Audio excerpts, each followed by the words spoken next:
देखिए जो हमने थर्सडे दोपहर को एक व्यू लिया था, तो उससे पहले 20 डेमा की हमारी बात हुई थी।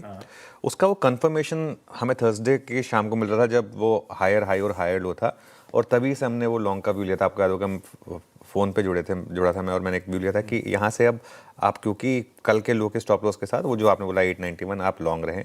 और गुरुवार को क्योंकि आपने निफ्ट हायर हाई और हायर लो बनाया था, फ्राइडे मॉर्निंग हमने बात की थी 1:3 के रिस्क रिवॉर्ड की, कि शायद पॉलिसी ट्रिगर बन जाए, लेकिन यहाँ से आपके लिए 1:3 का रिस्क रिवॉर्ड है। और फ्राइडे को हमने करीब करीब 150 पॉइंट की रैली देखी है।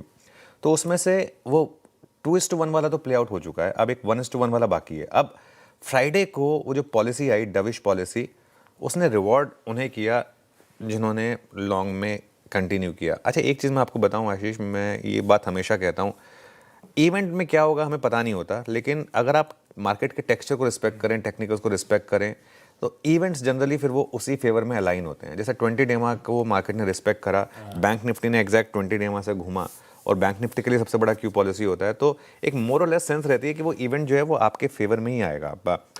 मार्केट ने एक और अच्छी चीज़ की, मार्केट ने उसके बाद ऐसा नहीं कि पॉलिसी के बाद भागता ही गया, पॉलिसी के बाद पहले भागा फिर नीचे आया। आप देखिए, अच्छा खासा नीचे आया।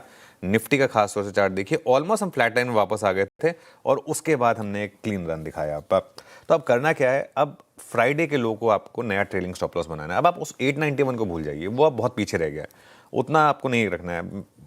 एक अप्रोच तो ये भी हो सकती है कि जो जस्ट पॉलिसी के बाद जो रिएक्शन आया था, वो वाला लो जो है, अगर आप चाहें थोड़ा और ऊपर रखने का, तो उसको आप एक स्टॉप लॉस बना सकते हैं। लेकिन एक चीज़ का ध्यान रखिएगा, अब फ्राइडे मॉर्निंग के ट्रेड में और आज की मॉर्निंग की ट्रेड में एक फ़र्क है। फ्राइडे मॉर्निंग को हमने 3:1 के रिस्क रिवॉर्ड की बात की थी, कि 150 पॉइंट का एक गिरावट और 450 पॉइंट की रैली। अब क्योंकि उसमें 150 पॉइंट प्ले आउट हो चुकी है, यहाँ से वो रिस्क रिवॉर्ड अब आपका 1:1 का रह गया है। मतलब 300 पॉइंट की डिक्लाइन और 300 पॉइंट की रैली, ये अब मतलब अब सिंपल हो गया, उस तरीके का रह गया यहाँ से। 26,350 के ऊपर लेकिन अगर आप बंद हुए तो 26,500 तक का रास्ता खुलेगा निफ्टी पर। और बैंक निफ्टी में अगर आप 60,000 के ऊपर बंद हुए, 60,000 के ऊपर की आपको क्लोज मिली, तो यहाँ पर बड़ी तेज़ी होगी।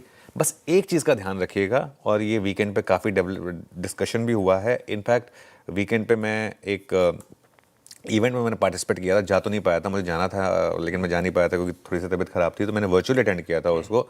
वहाँ भी सबसे ज़्यादा सवाल लोगों के यही थे कि मेरा पोर्टफोलियो नहीं चल रहा है, और मार्केट ब्रेथ काफ़ी ख़राब रही है। इवन अगर आप फ्राइडे का एडवांस डिक्लाइन देखें, एक बार अगर एडवांस डिक्लाइन देखें आप फ्राइडे का, तो ये चीज़ बहुत क्लियर है कि जो रैली थी वो बहुत ही सिलेक्टेड स्टॉक्स की वजह से आई है।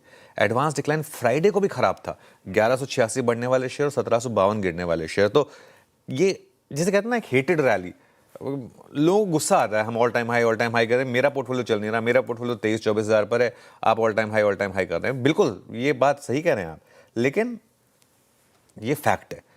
अब असल में इशू क्या है, मार्केट नहीं बदलेगा, आपको बदलना पड़ेगा। कुछ देर में हम इसको डिटेल में डिस्कस करेंगे।